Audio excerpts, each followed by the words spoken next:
자, SK하이닉스 주주 여러분 반갑습니다. 황프로입니다. 자, 금일은 6월 14일 일요일이고요. 자, 월요일장을 준비하시는 우리 주주님들 많으실 것 같아서 영상을 켰습니다. 자, 일단 지금 미국과 이란이 이 종전 합의 서명을 한다고는 하지만 이후에 협의 과정에서 난항을 겪고 있는 상황이죠.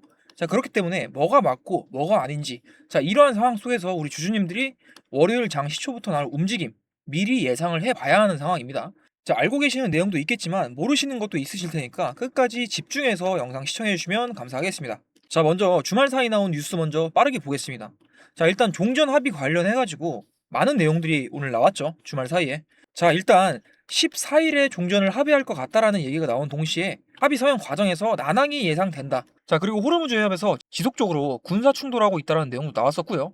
자, 여기서 우리가 중점으로 봐야 될 게 지금 이 호르무즈 해협이랑 핵시설 폐기를 두고 이야기가 많은데, 자, 여기 보시는 것처럼 협상이 수개월 이상 이어질 가능성이 크다라고 하고 있습니다. 자, 그렇다면 당장 내일 어떠한 흐름이 나올 수가 있는지 우리가 이걸 봐야겠죠. 자, 만약 월요일 아침까지 이 종전 합의가 서명까지 다 되고 기대감 또한 유지가 된다면 시초가부터 금요일 고점이었던 235만 원 이 돌파를 다시 한번 시도를 할 수 있는 흐름이 나올 수 있습니다. 자, 하지만 235만 원 근처로 가는 순간 이 금요일에 소화되지 못했던 차익 실현 매물이 나오면서 신규 공매도 물량과 함께 매도 압력으로서 작용할 가능성이 높을 것 같습니다.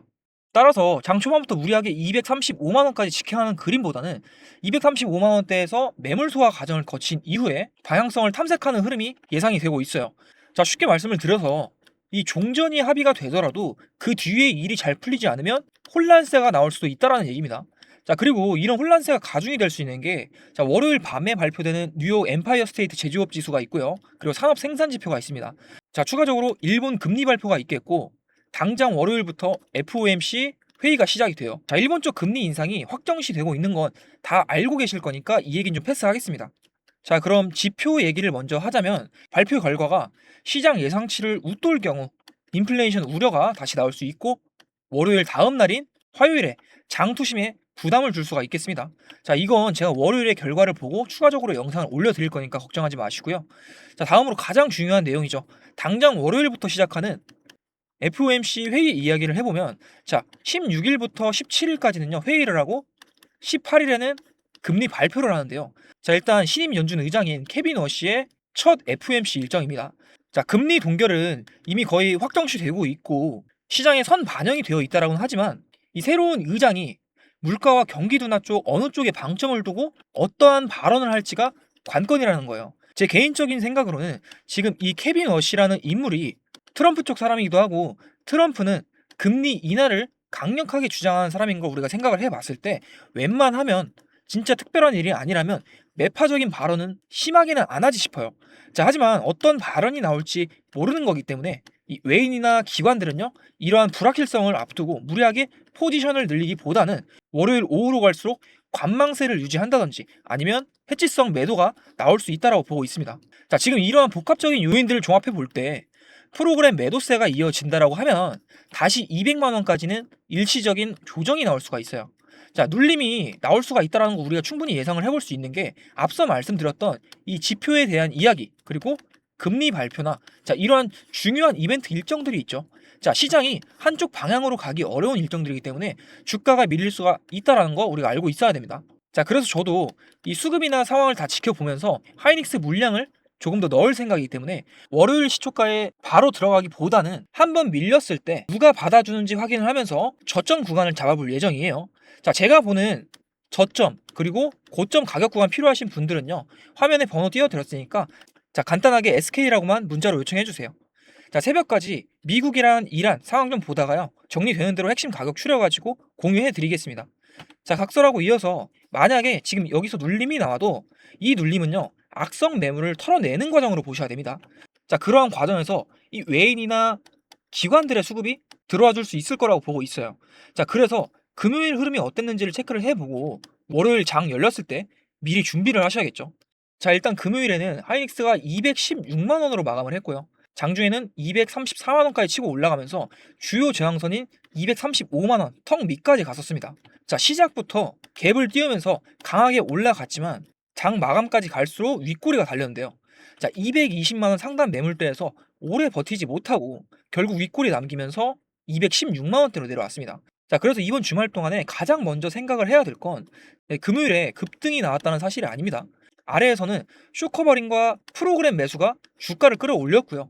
자, 위쪽에서는 차익 실현이 나오면서 새로운 대차 물량이 함께 쌓였습니다. 자, 그리고 원달러 환율이 1518원까지 내려온 것도 이 외인들의 입장에서는 부담을 덜어줬다라는 거예요. 자, 환율이 1550원 위에서 움직일 때는 주가가 아무리 올라도 원화 약세 때문에 환차손을 생각하는 외인들 입장에서는 물량을 던질 수밖에 없습니다. 자, 그런데 환율이 안정되니까 외국인도 이제 하이닉스 같은 대형주를 다시 담을 명분이 생겼다라는 거죠. 자, 그러면 현재 이 윗꼬리가 달려 있으니까 월요일 장초에 빠질까요? 자, 저는 그렇게까지는 보지는 않습니다. 자, 오히려 금요일 거래량이 9,500만 주를 넘겼고 아래에서 실제로 받아준 이 외인들의 순매수도 확인이 됐습니다. 자, 한 번에 220만 원대라는 가격을 뚫지는 못했지만 그 가격에 있던 물량 상당 부분 거래시키고 내려왔다라는 점은 다음 상승 시도를 준비하는 과정으로 우리가 해석을 할 수가 있겠죠. 종전 기대감도 같이 있으니까요. 자, 그래서 제가 내일 흐름을 예상하는 그림은 이렇습니다. 자, 미국과 이란의 합의가 실제로 진전이 있고 유가가 추가로 안정이 된다면 월요일 초반에는 이 금요일 나왔던 고점을 다시 한번 두드릴 수가 있다라고 보고 있어요. 자, 전일 미국장 기술주 분위기도 나쁘지 않았고요. 그리고 스페이스 X 상장 흥행으로 인해서 이 성장주 투자 심리도 살아있기 때문에 장 시작부터 반도체 쪽으로 매수세가 이어질 여지는 충분하다라는 거예요. 자, 반대로 월요일에 초반 상승이 나와준 이후에 프로그램 매도세가 나오면서 220만 원 아래쪽에서 눌린다면요, 200만 원대까지도 한 번 더 밀릴 수 있습니다. 자, 결국 다음 주는 오르냐 내리냐 이런 단순한 예측보다 개인 투자자 입장에서는 이런 중간중간에 발생을 할 수 있는 파동에서요, 의미 있는 가격 구간을 누가 더 잘 잡느냐, 이 싸움입니다. 자, 그렇기 때문에 아침부터 종가까지 한 방향으로 올라가기보다는요, 이 위쪽으로 한번 올려놓고 개미들 물량 털어낸 뒤에 눌려있는 가격대에서 주포 세력들이 다시 이 물량 받아가는 흐름이 나올 가능성이 높다라는 거예요. 자, 그래서 금요일 때처럼 강하게 치고 올라갔을 때는요, 고점에서 일부 수익을 챙겨두고 일본 금리나 FOMC를 앞두고 이 외인들이나 기관이 물량을 줄일 때 그때 다시 기회를 보는 게 훨씬 유리하다는 거예요. 자, 그래서 지금 화면 상단에 제 번호 올라가 있으니까 이번 기회에 저점 구간이나 고점 구간에서 이 대응이 필요하신 분들은요, 상단 번호로 SK라고 문자로 요청해 주세요. 자, 혼자서 차트랑 수급 보시면서 대응 가능하신 분들은 제가 앞서 말씀드린 흐름대로 참고해서 보시면 되실 것 같고요. 자, 아직 주식이 익숙하지 않거나 자, 이 월요일에 어느 가격 구간에서 움직여야 될지 막막하신 분들은요, 제가 보고 있는 가격이 필요하실 때 상단 번호로 SK라고 요청하시면 됩니다. 자, 대응 필요하신 분들은 그냥 제 번호로 편하게 요청해 주세요. 제가 봐드리겠습니다. 자, 그리고 매수 가격, 매도 가격 잡히면 실시간으로 아침 장전에 공유를 해드릴 거예요. 자, 다음 주는요, SK가 오르냐 내리냐 이것보다 중간에 만들어질 수 있는 이 흔들림을 어떤 식으로 이용하느냐가 더 중요할 수가 있겠습니다. 자, 다만 이 6월 18일까지 이어지는 FOMC 과정에서 한번 눌렀다가 갈 수 있다라는 것까지 생각하고 월요일장 준비하시면 되겠습니다. 자, 그리고 마지막으로 오늘 영상 끝까지 봐주신 분들 위해서 제가 선물 하나 풀어드리겠습니다. 자, 지금 같은 대형주 장세에서 수익률을 조금 더 올려줄 수 있는 현실적인 대안인데요. 자, 항상 큰 시세를 주는 종목은 사람들이 몰려든 뒤가 아니라 관심이 없을 때 시작이 된다라는 거 잘 알고 계실 거예요. 자, 수급이 한번 들어오면 단기간에 강한 시세를 내줄 수 있는 종목입니다. 당장 매수를 안 하시더라도 무조건 관심 종목에 넣어두시고 흐름을 지켜보시면 앞으로 시장 흐름 이해하시는 데 있어가지고 정말 큰 도움이 되실 거라고 생각하고 있어요. 자, 지금 바로 설명해 드릴 테니까 마지막까지 집중해 주시기 바랍니다. 제가 오늘 준비한 히든 종목은 2026년 자율주행 핵심 수혜주인데요. 자율주행이 확장되면 확장될수록 기술적으로 반드시 같이 움직일 수밖에 없는 구조의 종목입니다. 지금 글로벌 시장에서는요, 자율주행 상용화가 빠르게 현실로 들어오고 있습니다. 자, 미국에서는 실제로 무인 택시가 굴러가면서 요금을 받고 있어요. 자, 그리고 테슬라에서는 FSD 고도화에 천문학적인 자금을 투자를 하고 있습니다. 자, 중국도 마찬가지로 자국 자율주행 업체들 전폭 지원을 해주면서 상용화 속도를 끌어올리고 있다는 거예요. 자, 이 얘기가요, 단순한 미래 먹거리가 아니라는 거죠. 자, 지금 당장 돈이 움직이고 있다는 얘기고요. 근데 여러분, 사람들이 자율주행 테마 얘기가 나오면 어딜 먼저 쳐다볼까요? 카메라 모듈이다, 레이더 센서다, 자, 이런데 먼저 눈이 가기 마련이에요. 자, 그런데요, 그쪽은요 이미 시장에 많이 알려져 있고 시가총액도 굉장히 두껍다라는 거예요. 자, 그렇기 때문에 뒤늦게 달라붙은 사람들은 이 물량만 받아주다가 끝나는 그런 구조라는 겁니다. 자, 저는요 그런 종목 절대 들이지 않습니다. 자, 그래서 제가 오늘 꺼내놓은 종목은요, 그 반대 자리에 있습니다. 자율주행이 실제 도로 위로 굴러가려면 카메라가 보는 걸 실시간으로 판단하고 차량 전체 시스템을 통합해서 제어하는 두뇌 역할이 필수적으로 필요합니다.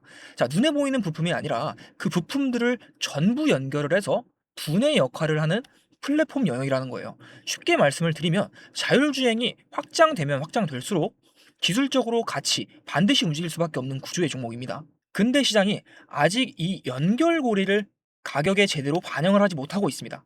자, 수급 구조부터 보면요. 대주주 지분이 단단하게 잠겨 있어서 시장에 떠도는 유통 물량 자체가 많지 않습니다. 자, 현재 밸류에이션도 지금 업종 평균 대비해서 현저하게 낮은 수준이에요. 자, 이러한 구조에서는 테마 하나 제대로 붙으면 어떻게 되는지 아실 거라고 생각을 합니다. 자, 사려는 수요는 많은데 팔 물량이 없으니까 호가창이 상단 쪽으로 가볍게 돌파를 할 수가 있다는 거예요. 자, 그렇기 때문에 현재 시장의 주도 섹터 자금이 빠지면서 어딘가로 넘어갈 때, 자, 유통 물량이 적은 이러한 구조에서 현재 주도 테마 쪽 주도 자금이 한 번이라도 들어온다라고 하면요, 상승폭이 엄청나게 커질 수밖에 없다라는 거예요. 자, 이게 만약 유통 물량이 70%에서 80%가 넘는 종목이었다면요, 조금만 올라가도 위쪽에서 대기하던 물량이 많기 때문에 본전 물량이 쏟아지면서 차트의 거래량이 눈에 띄게 터져야 정상이라는 거죠. 근데요, 이 종목은요, 안 그런다라는 거예요. 자, 지금 현재 보시는 것처럼 급등 이후에 거래량이 낮아지면서 조용한 매집 구간에 들어가 있는 상태예요. 자, 그게 이 종목 주목하는 이유 중에 하나이고요. 차트를 보게 되면 지금 전고점 돌파를 하고 눌림목 구간이에요. 자, 눌리는 건 맞아요. 근데 눌리면서 거래량 패턴이 말 그대로 조용합니다. 자, 무너지는 종목이었다면요, 거래량이 터지면서 매도세가 크게 터져야 정상이라는 건데 지금 가격만 살짝 내려앉고 거래는 없는 구조라는 겁니다. 자, 이거는요, 조정이 아니라 흡수 구간이라는 거죠. 기관과 외인 등 주요 수급 주체가 이 가격을 통제를 하면서 불안감에 이탈하는 개인 투자자들 매물을 흡수하는 물량을 확보하는 구간이라는 겁니다. 지금 저점은 이미 상당히 높아졌는데 거래량은 과열 없이 조용한 이 그림, 주식 좀 해보신 분들이라면 이게 어떤 자리인지 잘 아실 거라고 보고 있어요. 그리고 이 종목 자율주행 테마 하나로 끝나는 스토리가 아니라는 거죠. 자, 2025년부터 AI 로봇이 먼저 달렸습니다. 근데 지금 시장의 큰 흐름이 피지컬 AI에서 로봇으로, 로봇에서 자율주행으로 넘어가고 있습니다. 근데 이 종목은요, 이 사이클 전체를 가져갈 수 있는 구조라는 거예요. 자, 하나의 테마가 쉬어도요, 다음 흐름이 이어서 이 종목을 다시 한번 쭉 끌어올려줄 수가 있다는 뜻입니다. 자, 2025년부터 이미 한번 움직임을 보여줬고 지금 현재 눌림목 구간에 조정 구간 거쳐서 2026년도 자율주행 본격 상용화를 앞두고 대기하고 있다는 거예요. 단기 테마가 하나 붙었다고 해서 사라지는 종목이 아니라는 거예요. 자, 이런 자율주행 관련주들 완벽한 저점까지 기다렸다가 들어가시려면요, 당연히 늦을 수밖에 없습니다. 뉴스 한번 터지는 순간 갭 뜨면서 그날이 꼭지라는 거예요. 자, 반도체 장비주들을 한번 생각을 해보세요. 자, 엔비디아 실적 뉴스 보고 그날 들어가신 분들, 위쪽에 물리신 분들이 굉장히 많습니다. 하지만 자율주행도 똑같이 간다라는 거예요. 무인 택시가 상용화가 되고 이 뉴스로 도배가 되는 그날이요, 종목 검색에서 들어간다라고 하면 그 타이밍이 고점일 수가 있다라는 거겠죠. 자, 그렇기 때문에 지금 이 발목에 있다고 하더라도 이 유통 물량이 적은 이 품절주 구조에서는요, 자리가 있을 때 들어가 줘야 된다라는 겁니다. 자, 그러면 이런 종목을 그냥 아무 데서나 아무 자리에서 들어가면 되느냐? 그건 또 아니라는 거죠. 자, 그래서 제가 화면에 번호 하나 띄워 드렸는데요. 자, 화면에 보이는 번호로 이 히든이라고 두 글자 문자 보내주시면 이 종목명 1차 매수가, 2차 분할 매수 구간, 그리고 자율주행 상용화 모멘텀 기준 이 목표 구간까지 포함해서 전부 다 정리해서 보내드리겠습니다. 자, 앞전에 다른 문자 먼저 보내셨던 분들도 상관없습니다. 자, 히든이라고 두 글자 문자 보내주시면 다시 보내드릴 거예요. 자, 여러분, 이 종목 아직 본격적인 모멘텀 반영 전에 있습니다. 자, 이제 막 이 흐름이 연결되기 시작한 초입 구간입니다. 반도체가 쉬어갈 때 다음 주도 섹터 자리를 이 종목이 채우는 그 타이밍이, 이걸 미리 잡고 들어가느냐 아니면 뉴스를 보고 들어가느냐가 이 차이가 수익의 차이로 그대로 벌어질 수가 있다는 거예요. 자, 2026년도 자율주행으로 진짜 제대로 한번 수익 내보고 싶다, 남들 다 올라간 뒤에 말고요, 지금 초입 구간에서 잡아보고 싶다 하시는 분들, 화면에 보이는 이 번호로 히든이라고 두 글자 문자 보내주시기 바랍니다. 자, 늦지 않게 문자 보내주시고요. 오늘 영상은 여기서 마무리하겠습니다. 구독과 좋아요 한 번씩 눌러주시고요. 다음 영상에서 찾아뵙도록 하겠습니다.